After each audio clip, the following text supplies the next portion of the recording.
시청자 여러분 안녕하세요. 오늘 여러분과 함께 나눌 주제는 두려움에 관해서입니다.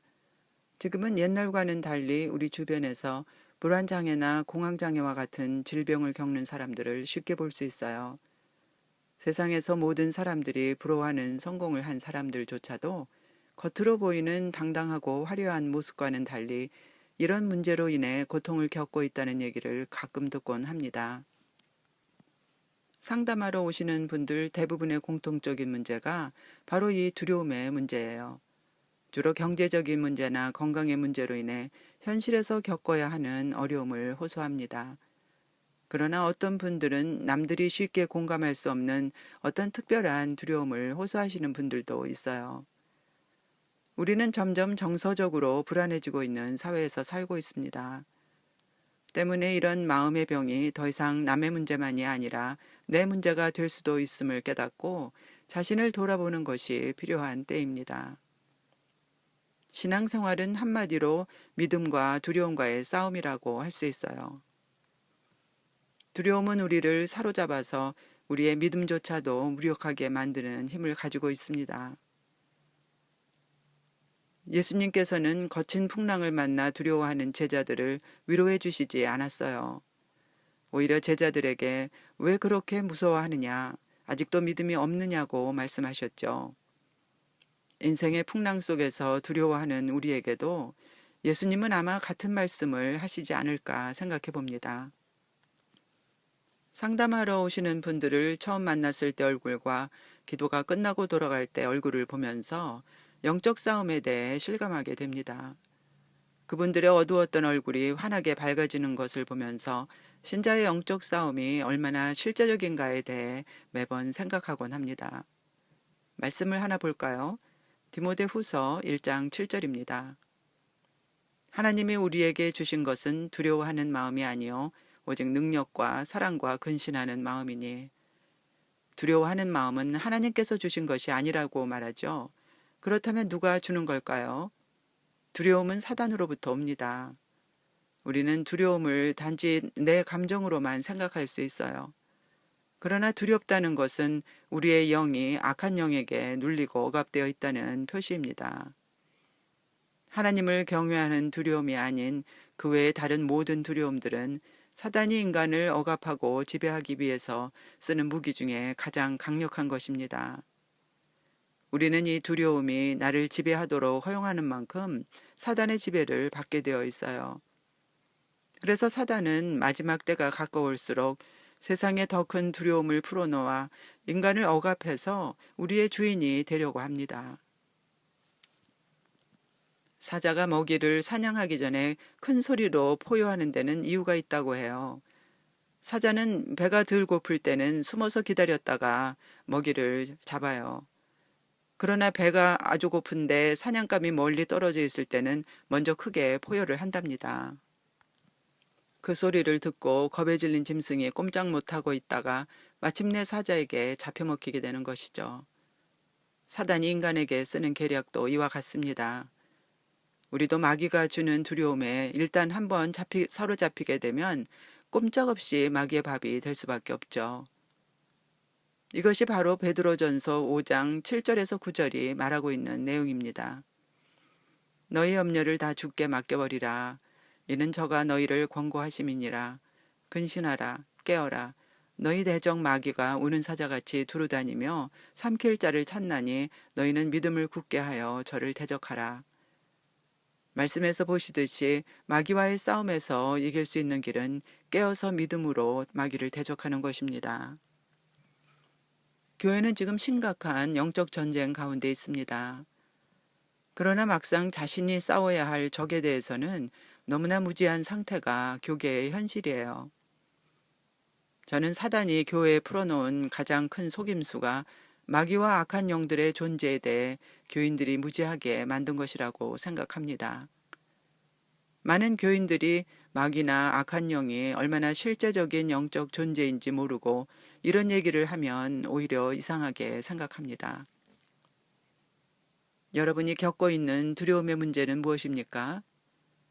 의식주 문제입니까? 아니면 자녀 문제입니까?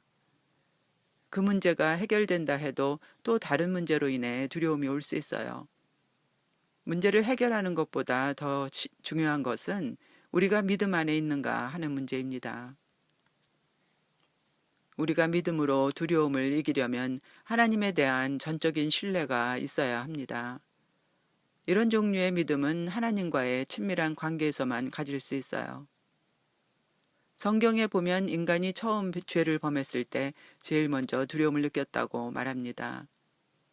창세기 3장 10절에 보면 하나님께서 아담을 찾으셨을 때 아담이 두려워서 숨었다고 했어요.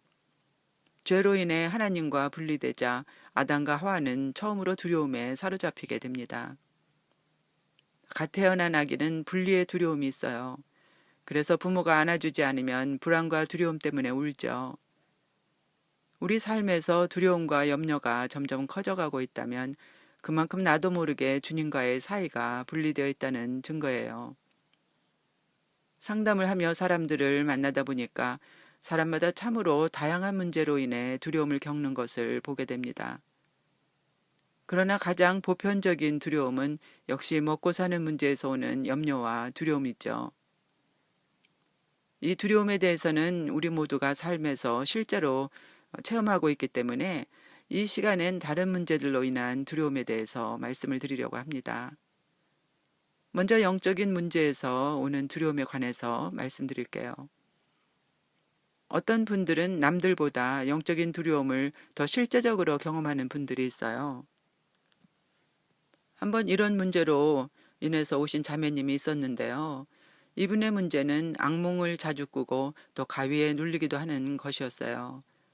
상담을 해보니 예수 믿기 전에 무당이나 점쟁이를 찾아간 적도 있었고 또 그분의 그 가게를 보니까 부모님과 조상들도 이런 무속적인 신앙생활을 했다는 것을 알 수 있었어요. 이런 분들이 예수님을 믿게 되면 귀신의 존재에 시달리는 경우가 많습니다.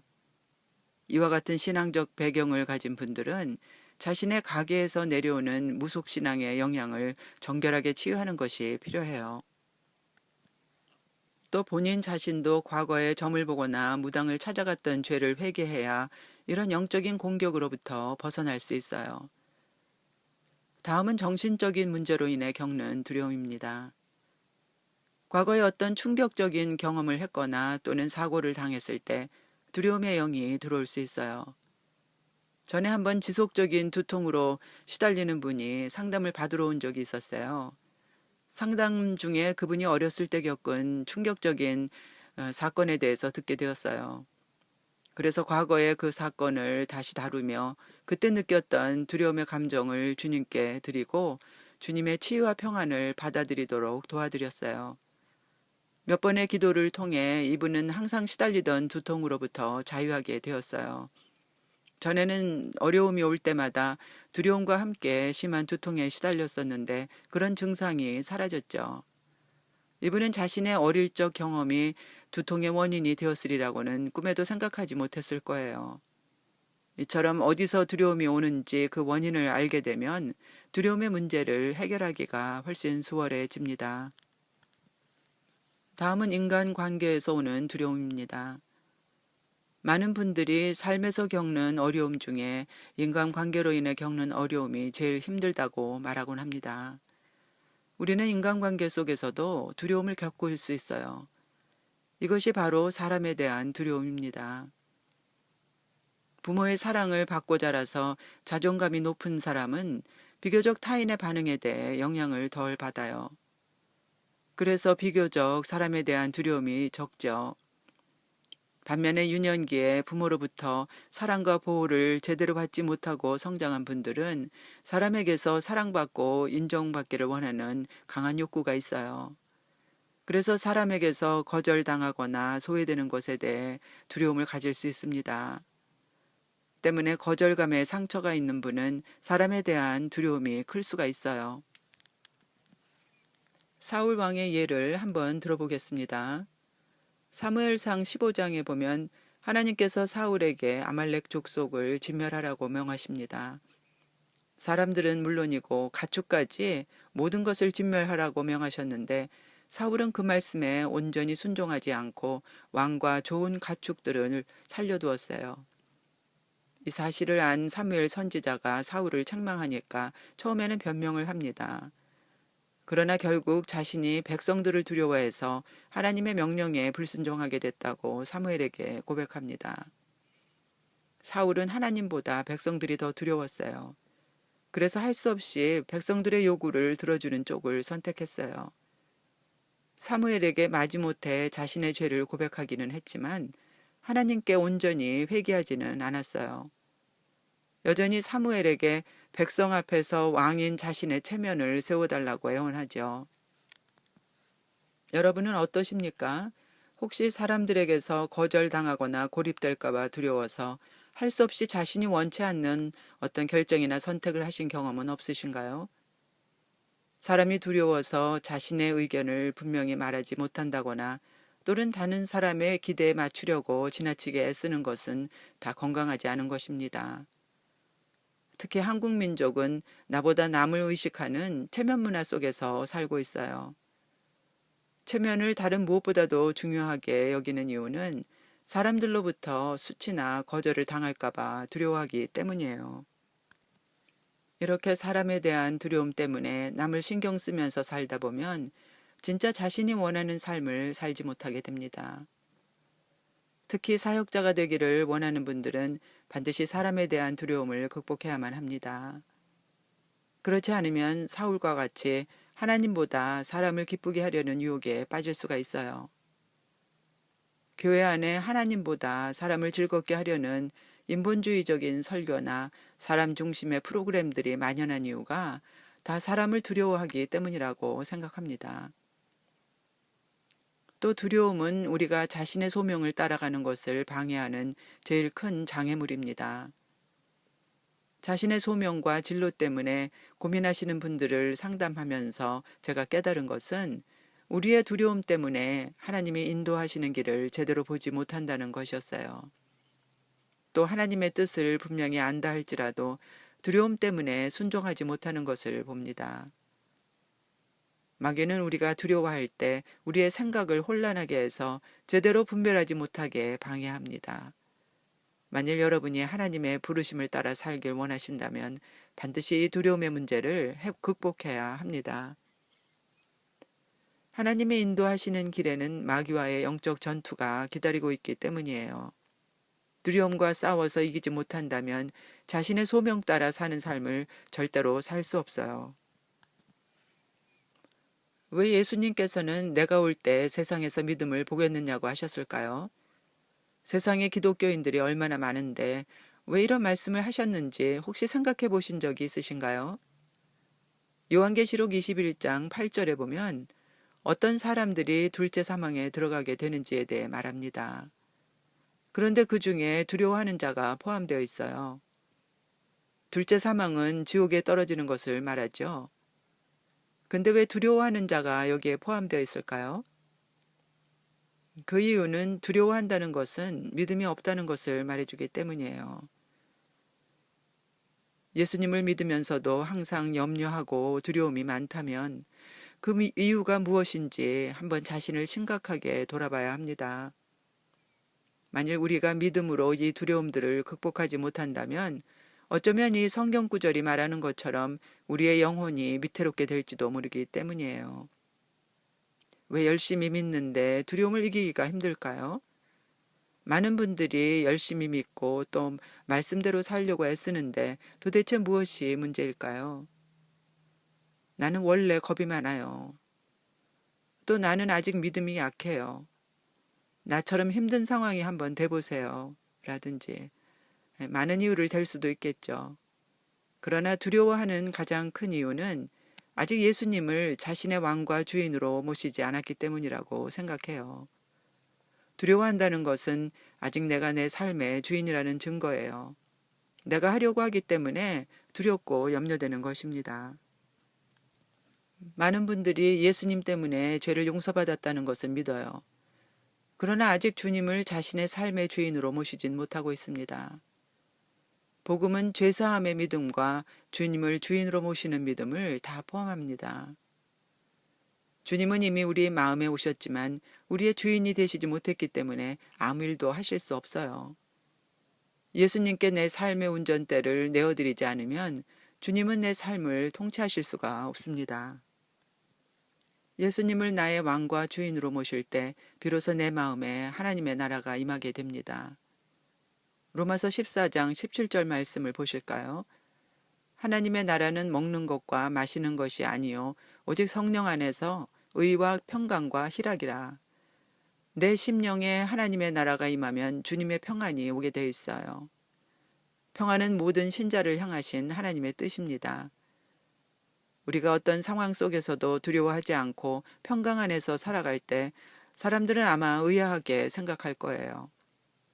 그리고 우리가 누리는 평안을 보고 예수님께로 나오게 될 것입니다. 이렇게 사는 것이 바로 하나님의 나라를 구하는 삶이며 또 하나님의 나라를 확장하는 삶인 것입니다. 하나님은 무엇보다도 우리가 먼저 하나님의 나라를 소유하기를 원하세요. 누가복음 12장을 보면 이런 하나님의 뜻이 잘 나타나 있어요. 너희는 무엇을 먹을까, 무엇을 마실까 하여 구하지 말며 근심하지도 말라. 이 모든 것은 세상 백성들이 구하는 것이라. 너희 아버지께서 이런 것이 너희에게 있어야 될 줄을 아시느니라. 오직 너희는 그의 나라를 구하라. 그리하면 이런 것을 너희에게 더하시리라. 적은 무리여 무서워 말라. 너희 아버지께서 그 나라를 너희에게 주시기를 더하시리라. 먹고 사는 문제 때문에 두렵고 염려되십니까? 말씀대로 먼저 하나님의 나라를 구해보세요. 그렇게 할 때 우리의 주인 되신 예수님께서 우리 삶의 모든 필요를 채워주실 것입니다. 하나님 나라라고 하면 우리는 먼저 선교나 전도를 생각하게 됩니다. 이처럼 우리가 생각하는 하나님의 나라라는 개념이 너무 제한되어 있는 것을 볼 수 있어요. 하나님의 나라는 어디든지 하나님이 왕으로 통치하시는 영역을 말합니다. 그리고 이 하나님의 나라는 제일 먼저 우리 심령에서부터 시작되어야 합니다. 내 마음에 하나님의 나라가 아직 임하지 않은 상태에서 사역을 시작하기 때문에 도리어 어려움을 겪는 경우를 종종 볼 수 있어요. 그 사역을 통해 하나님께 영광을 돌리는 것이 아니라 오히려 가족이나 가까운 사람들을 시험 들게 하는 경우도 보았습니다. 두려워하는 또 다른 이유는 우리가 종종 하나님의 사랑을 놓치고 살아가기 때문이에요. 하나님께서 날 사랑하신다는 것을 머리로는 알지만 실제로는 주님의 사랑 안에 있지 못할 때가 더 많습니다. 요한일서 4장 18절을 함께 보시겠습니다. 사랑 안에 두려움이 없고 온전한 사랑이 두려움을 내어 쫓나니 두려움에는 형벌이 있음이라. 두려워하는 자는 사랑 안에서 온전히 이루지 못하였느니라. 하나님의 사랑과 두려움은 함께 공존할 수 없다고 말하죠. 빛이 오면 어둠은 떠나갈 수밖에 없듯이 하나님의 사랑으로 충만하다면 그곳에 두려움이 있을 자리는 없습니다. 또 로마서 8장 37절에 보면 이 모든 일에 우리를 사랑하시는 이로 말미암아 우리가 넉넉히 이긴다고 말합니다. 이와 같이 예수님을 나의 주인으로 모시고 그분의 사랑 안에 있을 때 우리는 두려움을 넉넉히 이길 수 있어요. 두 번째로는 매일 성령으로 충만해지도록 구하셔야 합니다. 사실 말씀을 통해 어떻게 하면 두려움을 이길 수 있는지 깨달았다 해도 성령님의 도움이 없이는 우리에겐 그렇게 살아갈 힘이 없어요. 성령님은 우리가 세상에서 마귀의 권세를 이김으로써 하나님의 나라를 실제로 증거하며 확장해 갈 수 있도록 우리를 도와주시려고 오셨어요. 두려움으로 우리를 지배하려는 마귀를 대적하기 위해서는 반드시 성령의 권능을 받아야 합니다. 그래서 스가랴 4장 6절은 힘으로 되지 아니하며 능력으로 되지 아니하고 오직 나의 영으로 되느니라고 말하고 있습니다. 부흥회나 집회에 가야만 성령의 충만을 받을 수 있는 것이 아니에요. 우리는 얼마든지 매 순간 성령의 충만을 받을 수 있어요. 이미 우리 안에 와 계신 성령님께 구하기만 하면 주시겠다고 하셨어요. 우리가 받지 못하는 이유는 구하지 않기 때문입니다. 마지막으로 하나님의 말씀으로 두려움과 염려와 싸우셔야 합니다. 예레미야 23장 29절에 보면 하나님의 말씀은 불이며 바위를 깨뜨리는 방망이라고 말했어요. 무엇보다도 우리의 말이 바뀌어야 해요. 성도의 무기는 바로 진리의 말씀을 선포하는 혀입니다. 우리는 부정적인 말이 아니라 믿음의 말을 선포해야 해요. 마귀는 우리가 염려하고 불평불만할 때 우리의 부정적인 말을 통해 역사하기 때문이에요. 이것이 마귀가 우리의 혀와 입을 지배하려고 하는 이유입니다. 부정적인 말들은 어둠을 끌어당깁니다. 그러나 반대로 우리가 진리의 말씀을 선포하면 어둠은 물러가고 빛이 임하게 됩니다. 때문에 부정적인 말을 하는 습관이 바뀌지 않으면 우리는 마귀를 이길 수가 없어요. 더 이상 죄사함을 받은 것에만 만족하는 믿음에 머물러 있어서는 안 됩니다. 우리와 우리의 자녀들이 살아갈 세상은 점점 사단과의 영적 전투가 치열해질 것이기 때문이에요. 죄사함 받은 것을 믿는 믿음만 가지고는 이 영적 싸움에서 이길 수가 없어요. 그래서 예수님은 제자들에게 깨어 있으라, 끝까지 견디는 자는 구원을 얻으리라고 말씀하셨어요. 지금 우리에게 가장 필요한 것은 깨어나는 것입니다. 그리고 두려움을 이기는 믿음을 갖기 위해서 영적 싸움의 훈련을 지금부터 해야만 합니다. 그래서 자신만 깨어 있을 뿐 아니라 우리의 자녀들도 깨우고 준비시켜야 합니다. 두려움의 문제로 인해 다시 한번 자신의 믿음을 점검해 보는 계기가 되시길 바랍니다. 예수님이 다시 오실 때는 어린 양이 아니라 왕으로서 오실 것입니다. 왕 대신 주님을 맞이할 수 있도록 저와 여러분의 심령과 가정과 삶에서 하나님의 나라가 계속해서 확장되길 바라며 시청해 주셔서 감사합니다.